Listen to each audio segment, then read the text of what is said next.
On this episode of the Rebel Health Tribe podcast, available at rebelhealthtribe.com, we welcome Kathryn Kos from primalblissnutrition.com. I call it facing your demons. Always something that I think we all need to work on. And a lot of times in general, I think people avoid because it can be painful. I am just starting to talk more and more about, whereas in the past, I saw anxiety or dealing with any type of anything like that as a weakness or being, as a weakness or a vulnerability. And now I see being able to talk about these things and bring these issues up and kind of, wear my heart on my sleeve, so to say, is actually a strength. Not, allowing myself to be vulnerable is a strength and not. Absolutely. That's coming up.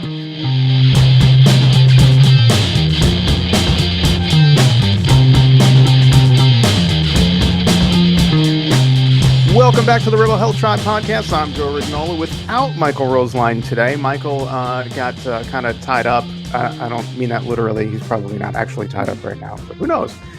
But today I am joined by Kathryn Kos of primalblissnutrition.com. Hey, Kathryn. Hello. Thanks so much for being here, hanging out with us. Thanks for having me. It's a pleasure. People don't realize this, and I actually forgot about it until this very second. Way back in the day, you co-hosted a podcast with myself and John Randles and Eric Hulse for a few episodes. So that was we've got some history. Yeah, I think I was on one of those too, and then co-hosted a couple. Yeah, you were a guest on it first, and we were like, let's just have her come back all the time, and you co-hosted a few of them. But that was fun. I think we only did like 20 episodes or something, but. Yeah, that was fun. It was fun. That was a lot of fun. That was A Tribe Called Health. I think John Randles came up with that name. So we kept with the tribe theme, apparently. Nice. So for folks who are not familiar with you, I always ask, what do you do and why do you do it? Okay, so I am a nutritional therapy practitioner and a mom of 2 boys. And I'm a writer, and I like to do a lot of writing, and just started dipping my feet in some public speaking as well. That's a little scary. It is. The first couple times it was pretty scary, but it gets easier and easier. Yeah. The more that I do it. What is NTP, right? Is the nutritional therapy practitioner? What is that? So it's called a nutritional therapy practitioner. The program I went through was through the Nutritional Therapy Association. It's a Weston Price philosophy on nutrition. So it's kind of a ancestral type health philosophy. And what I like about it too is they talk about everything, not just nutrition, but also some of the other foundations of health as well that I feel are often overlooked. Mm-hmm. Like maybe mental, emotional, stress, sleep, stuff like that. Yeah, sleep, microbiome, all of that. So it was a great program, very life changing, and I made a lot of friends and networked with people, and it was definitely kind of set me up for where I'm at now. Mm-hmm. I started off by seeing clients and starting a private practice, and I personally did not enjoy working with clients, which I know some people love. Mm-hmm. It was not I realized it was not for me. And it was a tough. I can relate to that. Yeah. I prefer working with groups and doing connecting with people online and trying to help, a broader spectrum of people. But that's interesting. Yeah, I did the same thing. I started working with one-on-one with clients, and honestly, I wasn't that good at it. Like I knew what to tell. We talked about this before, before we started. We're really good at telling people what to do, but it's sometimes a struggle for us to kind of follow our own protocol. But I found that I wasn't the best coach just because. No, I was not either. I always thought that I would be. I am an empathetic person, but at the same time, it takes a very specific set of skills and a lot of practice, and I just was not feeling it. I was feeling like I wasn't reaching them in a way that I was trying to, and it was really difficult for me. Mm-hmm. And I realized, not to be hard on myself. I'm not a failure. It's just not my forte. It's not one of my areas of strength. Sure. And I knew that it was not fulfilling to me. So I slowly let it die out. And I do still see clients on occasion through word of mouth, but I don't have an office space anymore. I work from home, and I don't actively promote seeing people. And I would imagine you're working strictly with clients that you want to work with and that that you can help. And yes, yeah. and ones that are willing to actually do the work themselves. My biggest issues was, people wanting to get better, but not wanting to make the changes. They saw me as they thought that I would somehow snap my fingers and make them better. And when they realized that they actually had to do the things that I recommended, most of the time, the few that really did follow through had amazing results and felt great and, saw big changes.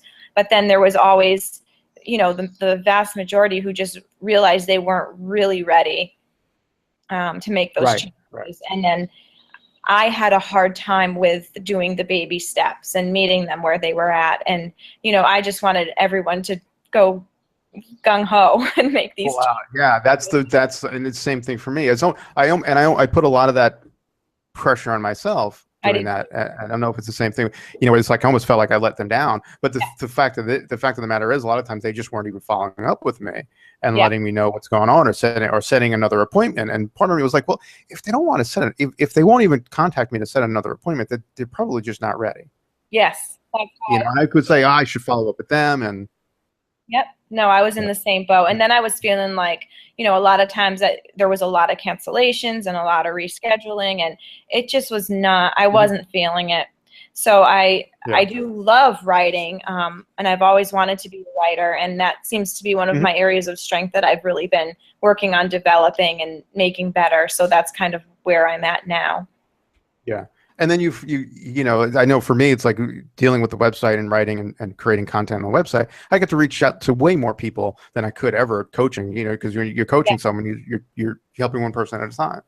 But when you're writing, that gets seen by hundreds or thousands of people. Yes, you're reaching a bigger crowd with a message, and it's not breaking down and trying to find all these little individual things for one person, but rather kind of getting a broader message to a broader audience. And I feel like that's more fulfilling for me. Yeah, same here. So let's back up a little bit. What was it when did you start? Like, when did you start working on getting your certification, your degree or whatever in nutrition and therapy? About 3 years ago, because I've been a nutritional therapist for 2 years, and it was about a year-long program. So it was about 3 years ago. I started my nutrition blog a couple years prior to that. So I always knew that I wanted to kind of spread the message on health. Right. But I wanted to kind of have some sort of a little bit more of a stronger foundation or knowledge base behind the information I was sharing. And at the time, thought that I wanted to also be a private practice nutritional therapist. Sure. But I also, I knew that there was all different directions that you could go in with it, and it would just be a good thing to have. So right. It's been a few that years. Makes sense. So you started out, you switched your, you went sort of paleo primal. About 5 years ago, 5-6 years ago. Yeah, and 5-6 years ago. And now I would say, back then it was when it was really first kind of on the forefront and really hot topic. And, Red Rob Wolf's book. We were just, I think all of us started off kind of being really hardcore paleo. Yeah. And now I'm more, my focus now is less from that and more kind of the whole picture, not just diet, but kind of looking at every aspect of health. I feel like one of the most neglected things in our culture is sleep and stress management. And I feel like those are the things that we always put on the back burner, and we focus on diet and exercise. And we just think that's going to solve everything. And then we get frustrated and angry when we're not getting better and we're stressed, So something that I'm kind of switching gears and really trying to focus on lately is just sleep and stress management, and the importance of addressing those two foundations for health, because I think that's bigger. That's the bigger piece of the puzzle. Yeah, I totally agree. Bigger than diet. I mean, you can't eat your way out of not sleeping and being stressed out all the time. Yes, I agree. And I think that that's how most of us are. Yeah, and especially when, you know, you kind of have your own thing going on with writing or blogging or coaching or any sort of entrepreneurial thing. We sort of a lot of times we don't practice what we preach. Right. No, we do not. Yes, Yeah. I agree. What was it that made you switch over? I mean, what you know, were you doing like the sort of the standard American diet before you switched over to something that looked like paleo? What was the reason you made that switch? I went, you know, I was always interested in nutrition. My undergraduate degree's in health, and I went, you know, pretty hardcore vegan for a period of time, and got, nice. you know, which was kind of the gateway to many of us who kind of switched over. And I got, you know, ended up being diagnosed with several autoimmune diseases, gut issues, thyroid issues from the soy. Celiac? Yes. Celiac? Yes. Yeah. Hashimoto's, which kind of goes hand in hand with celiac. Yep. And I, you know, started doing my own research. I spoke to a local chiropractor who focuses on, you know, functional nutrition. And he kind of taught me about the connection between gluten, dairy, soy, and thyroid health. And, you know, I went to his talk on leaky gut, and that kind of opened that gateway to starting to do more research.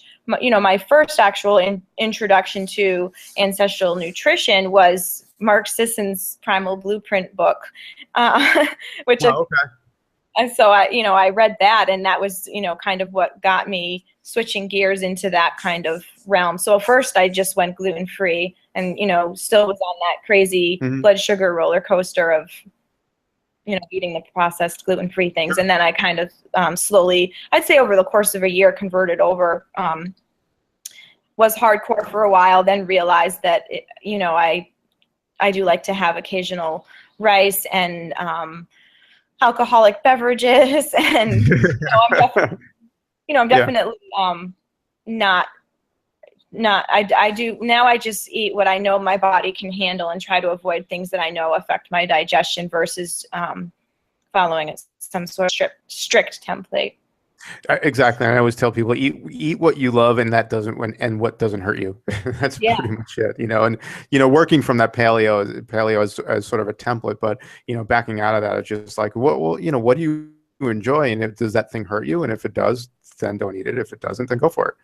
Yes, I agree. Unfortunately, with having autoimmune issues and digestive health issues, it is hard to find things. So it does tend to be a little more strict than I would like it to be. And when I do kind of indulge in things that I know affect my digestion, it does have an impact on me.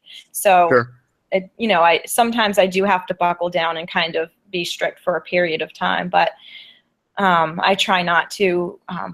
I also feel like sometimes people focus on food too much. Yeah. I'm not a fan at all of macro counting, and I've written pieces on that. I do feel like anything that creates an obsession or constantly having to think about and analyze can, especially for women, it can be really, it can create disordered eating. Yes. Yeah. Yes. Yeah, actually, I did read something that you wrote on that. It was great. Did you talk about that too at PaleoFX? Is that one of the things you talked about? No, that I spoke at PaleoFX last year, but not this year. Last year, my talk was actually on feeding infants and starting solids. Oh, that makes sense. We could talk more about that too. I definitely would have talked about that if I was given an opportunity to speak this year. But I know that they changed their guidelines, and I did not speak this year. I actually went to represent the company that I write for this year. But it was good. I met a lot of awesome people, and it was a great. Yeah, I heard the guidelines changed for a lot of people. When you got to, what did you get diagnosed with first? It's just autoimmune in general. Like you had a few things when you first got diagnosed with Hashimoto's, or? I was buckled over every night, having like really severe gallbladder attacks and stomach pain. And I, take popping antacids like crazy. I also. Oh yeah, I remember those days. Yeah, and I struggled with anxiety. The first thing they noticed was just a nodule on my thyroid during a physical exam. So they sent me to an endocrinologist, and they, you know, because when my thyroid was slightly enlarged, they tested, you know, the regular test that most doctors do, just TSH. They actually checked for antibodies, and then they diagnosed me with Hashimoto's. What they told me was that my thyroid was still functioning normally, and so there's nothing I can do. And when it stops functioning normally, they'll put me on medication. So that's the standard protocol, right? Yeah, yeah. And I was like, you know what?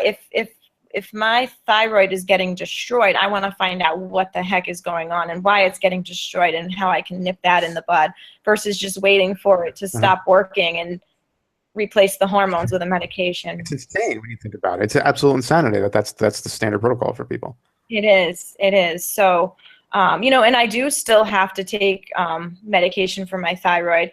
I am on Armour, which is a porcine thyroid. I am on a very small dose, probably the smallest dose that there is.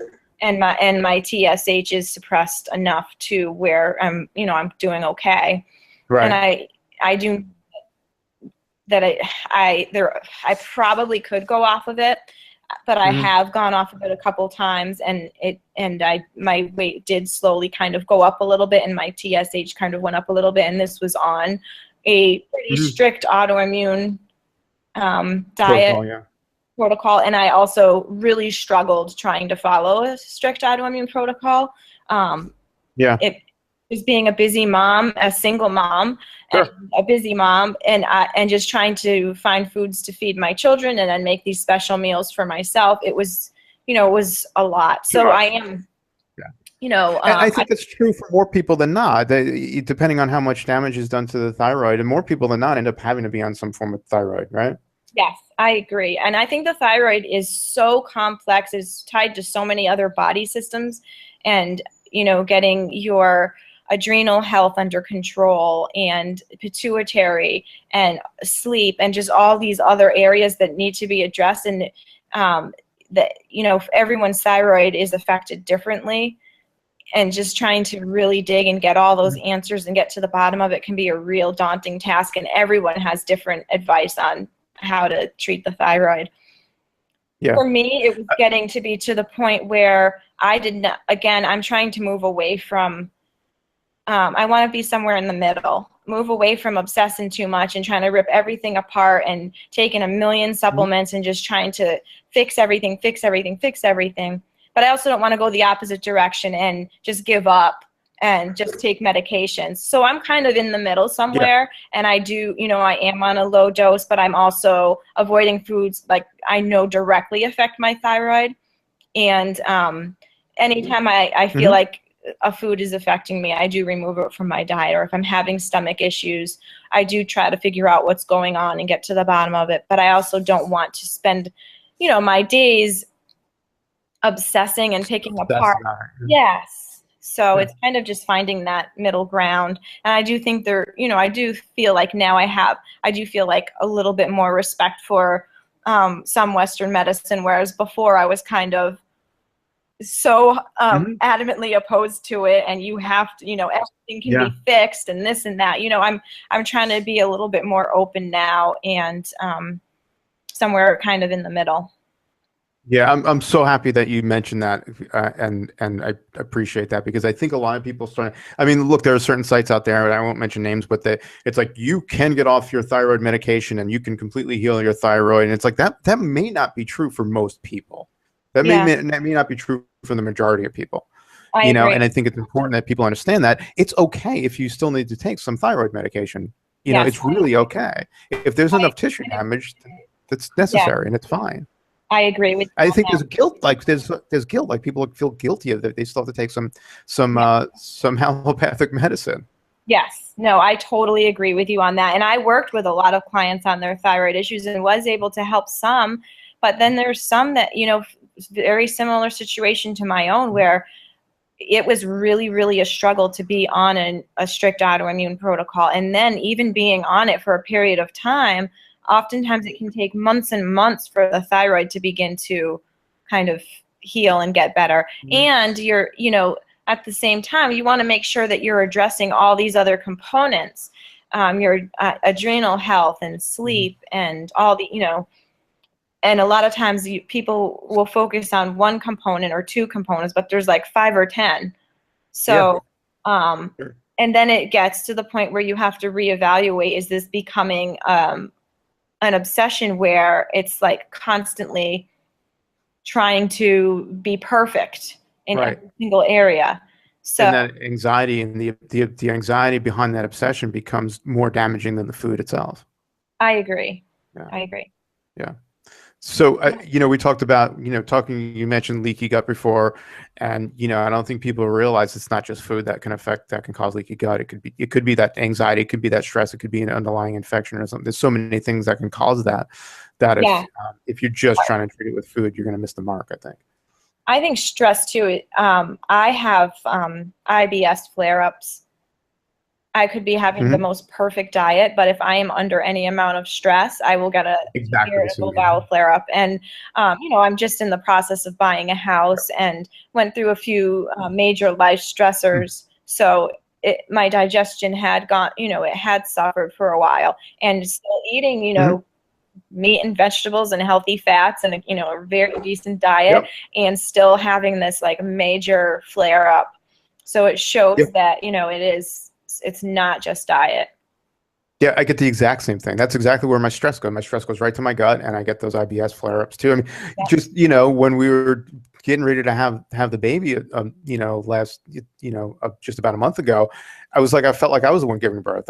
My stomach was such a mess. I was so nervous that I was in and out even in the hospital. I was like in and out of the bathroom. It was hilarious. Between contractions, I was running to the bathroom.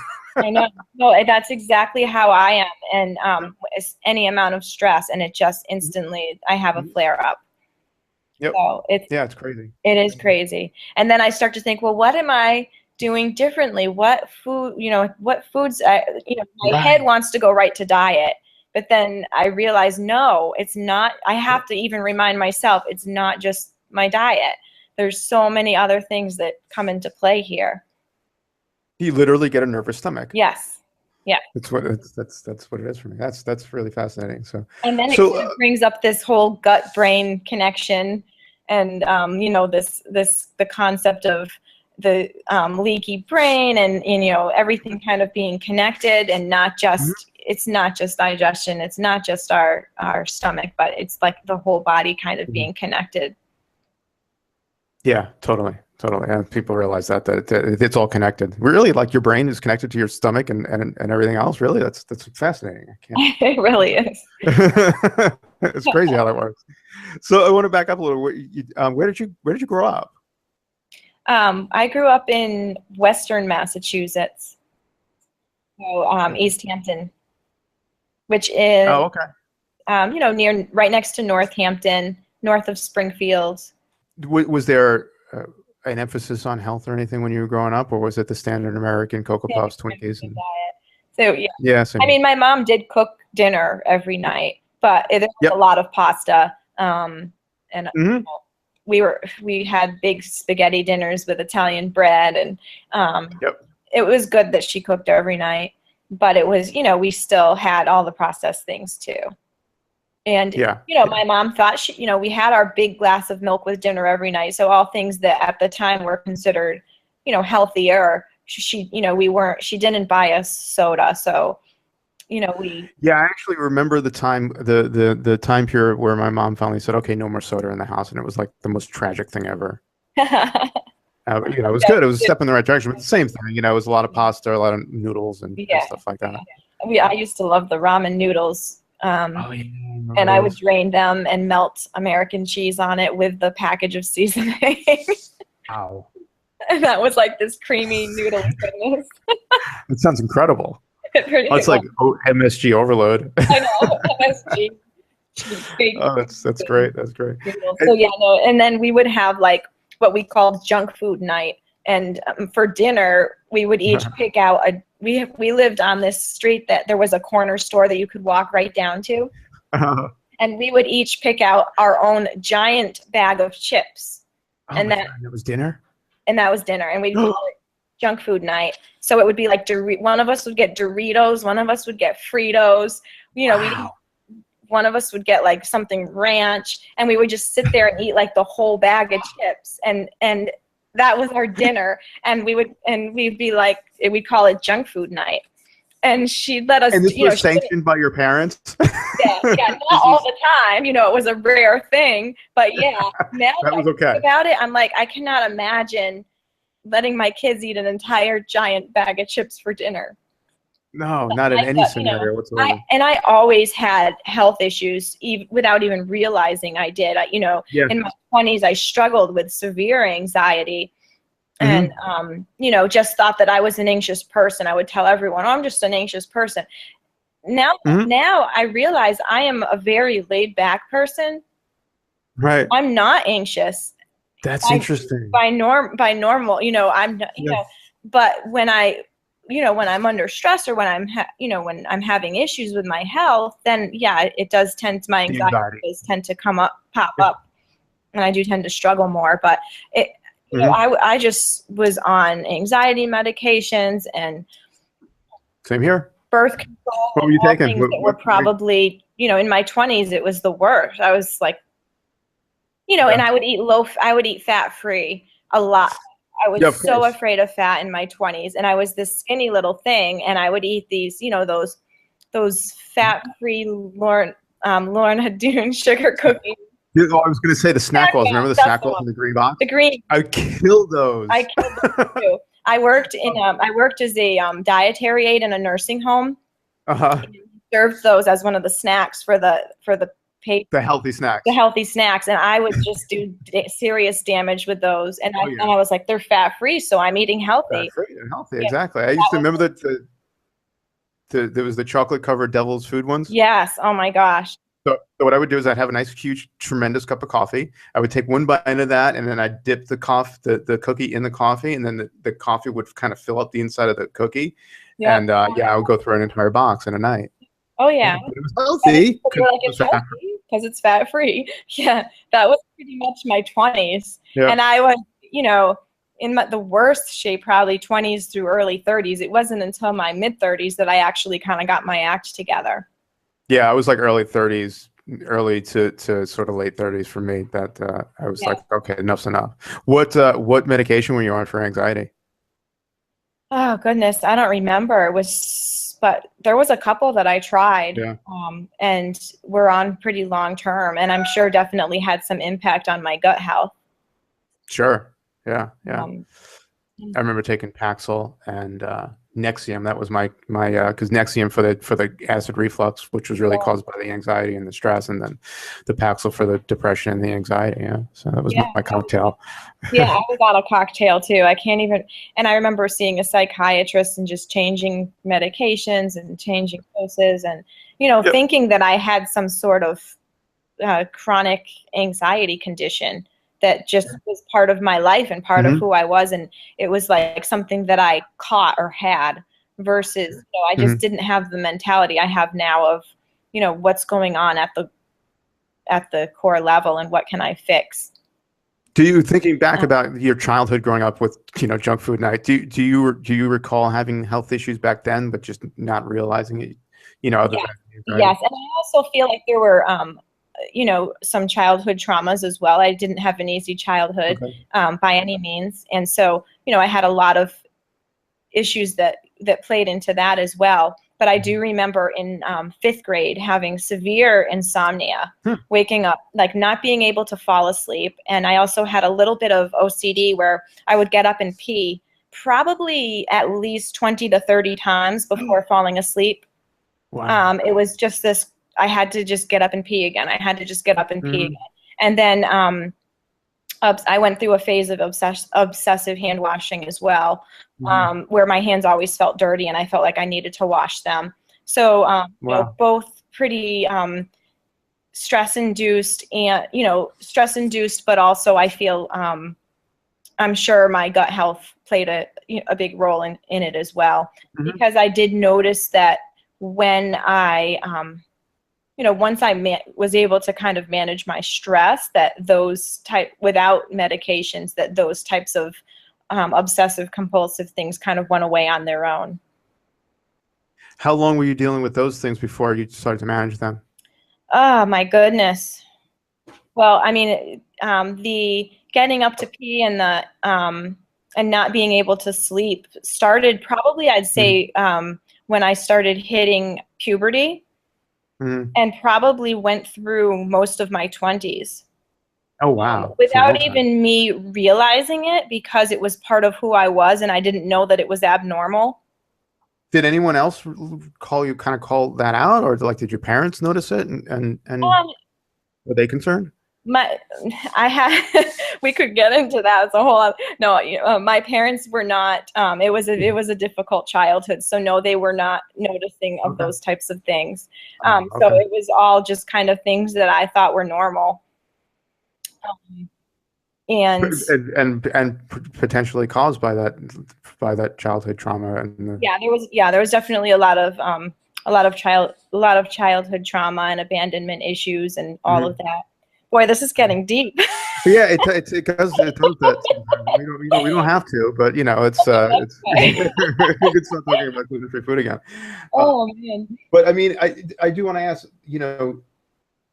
even have you found that you needed to kind of go back and reckon with some of those things in order to be healthy now?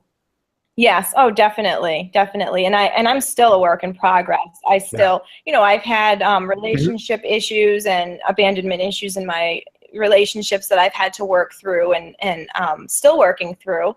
But I also feel like I'm aware, and that's a huge step. I'm aware of my reactions and why I make the decisions I make and why I have the reactions that I have. And I think before, I feel like I wasn't even aware. And I just... Were you kind of in denial about it, or you just weren't aware?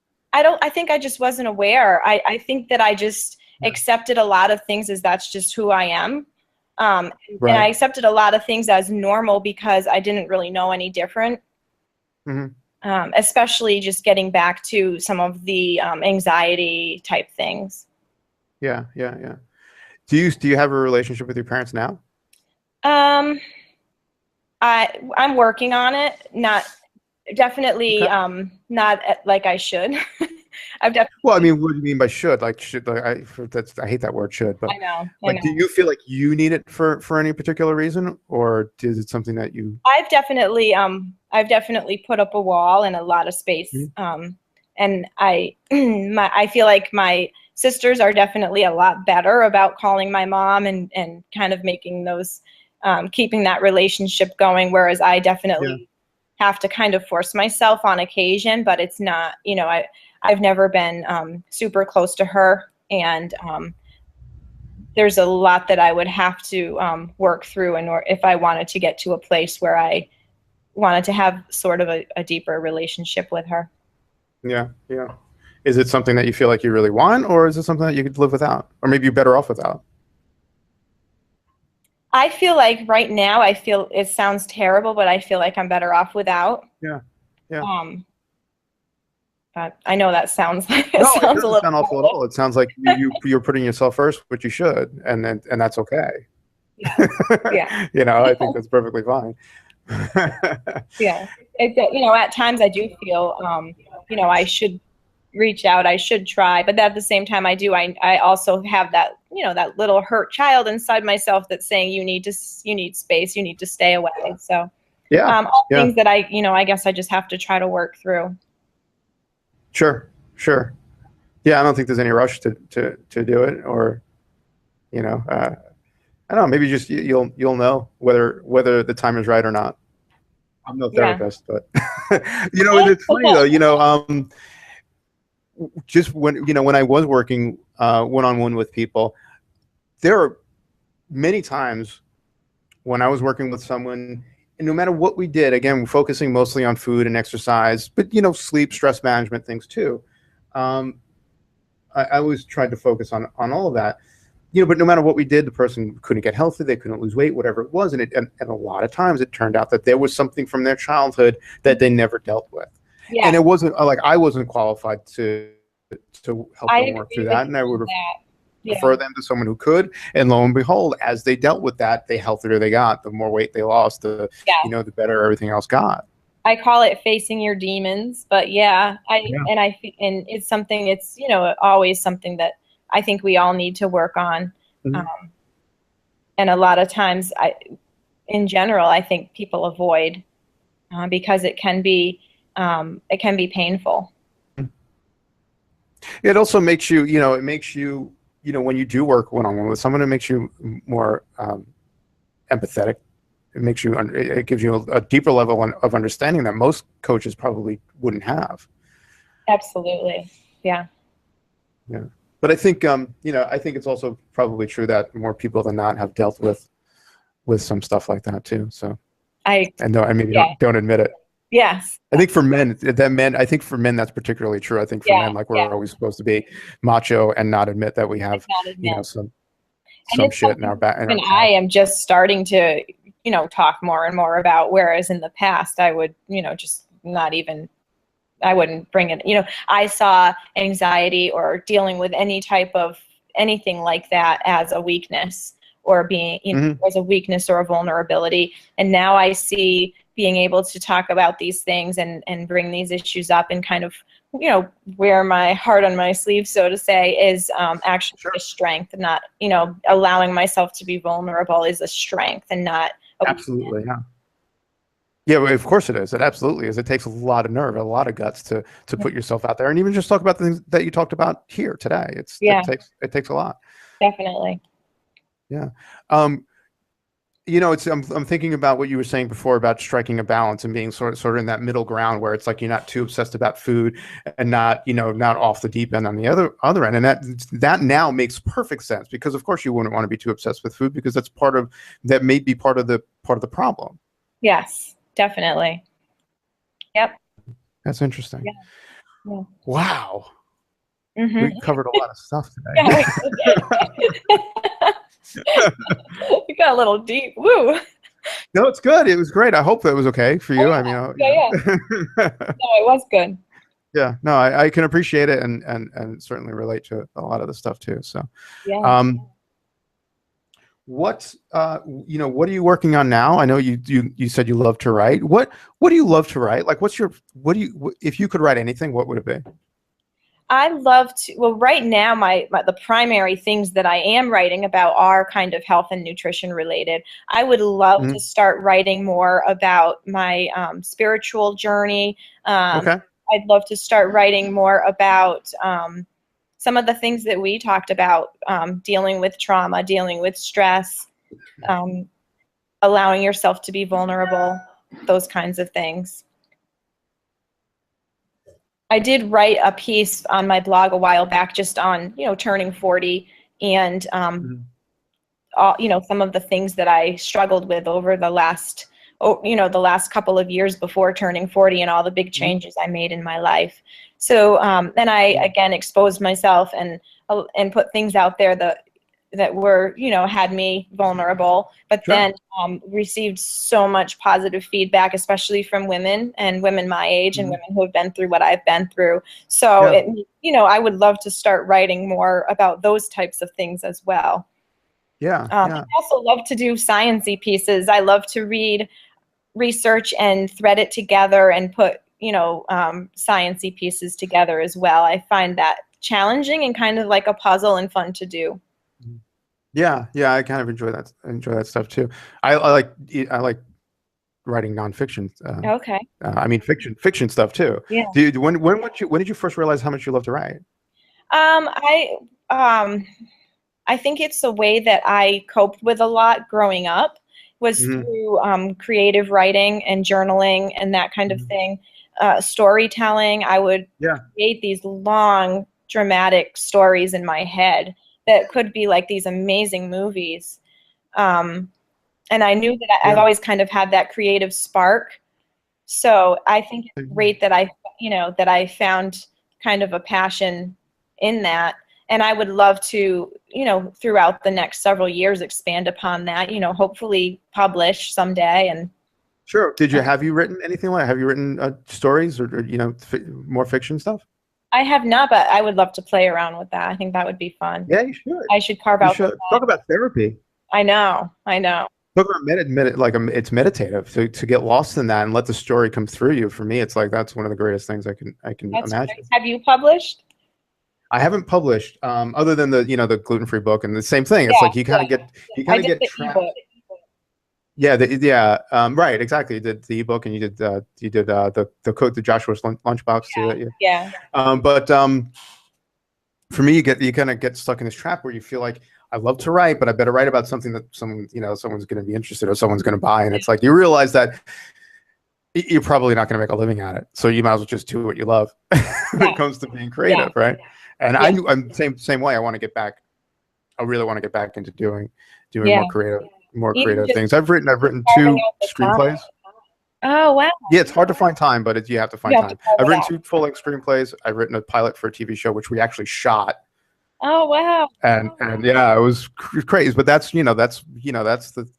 was probably my first passion before health and nutrition. That's wonderful. So I definitely, it's important. It's really important. I need to take my own advice and start doing that too. Yeah, I need to take your advice and start doing that too.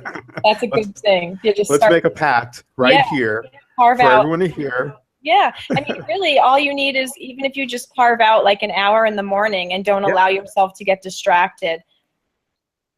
Mm-hmm. For me, it's just starting with an idea or a character, or you know what I mean, or a scene. Yeah. Where it's just sort of like this, and then just sit with it and let it sort of write itself. Let it come to life. That's the greatest feeling in the world, is to sit down and let something write itself. I agree. Yeah, good stuff. Yeah. Kathryn, thank you so much. This was such a fascinating conversation. I appreciate it. It was very enjoyable. Very cool. So where can, if people want to find out more about you, tell folks where to find, your website, your Facebook page, and wherever it is you're writing and working now.